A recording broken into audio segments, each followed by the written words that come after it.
Let's talk about nuclear and Daisy Cousens. 50% of Australians support nuclear, but it seems like, well, a lot of people in politics say they do too. They only if the other people on the other side support them as well. I mean, nuclear as a power option. We just had Melissa Price talking about building stuff in Australia.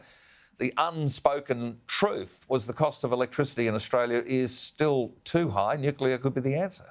Well, yes, exactly. I was actually really pleased to see this increase in support in nuclear, this new information that's come to light. I was fascinated to see that most of the support for nuclear actually comes from the over 65s, who I would have thought would be the generation that was sort of understandably spooked by Chernobyl, but apparently not. And interestingly enough, there is an increase in support for nuclear between the 18 to 34-year-old demographic, who previously had been really quite anti it. And I think that's very interesting as well, because if you look at the kind of green idols, like Greta Thunberg, that the 18 to 34s look up to, they're still very, very anti-nuclear. They're all about, wind and solar. They'll save the world. But of course, anyone with common sense know that the sun doesn't always shine and the wind doesn't always blow. So you need a very solid backup source of power. And if you're trying to be, emissions friendly, that's either clean coal. They won't have a bar of coal. So the next logical step is nuclear. I mean, that is just common sense. So I think it's since the COP26 there was much more talk finally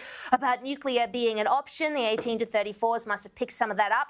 I'm extremely glad of it because as you say, Gary, nuclear could be the answer to getting those power bills down, and it really is the only alternative to coal to have a strong baseload consistency of power to back up the wind and solar that they all love so much. And Bronwyn Bishop, but the point about nuclear is it still needs water. And we'll get on to Warragamba Dam in a moment, but let's face it, it still needs reliable sources of water, no matter what electricity we're going to make, whether it's hydrogen, if that particular thing actually ever happens, nuclear, coal, everything needs water. Water is the thing that governments seem to be afraid to commit to.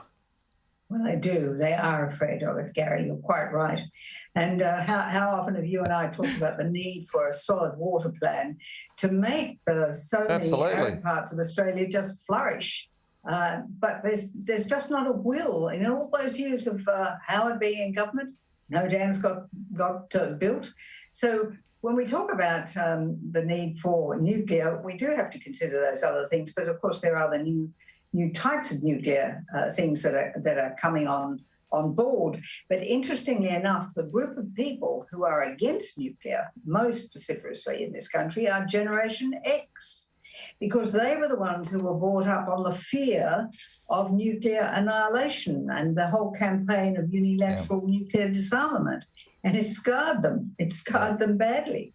The younger generation have been brought up on climate change, so their fear is fossil fuel, so they're happy to think about nuclear. It is a very strange way we've indoctrinated our young people along the way to end up in this situation. But at the end of the day, government's going to have to make decisions. And they're just going to have to take decisions and do stuff. Stop talking, action.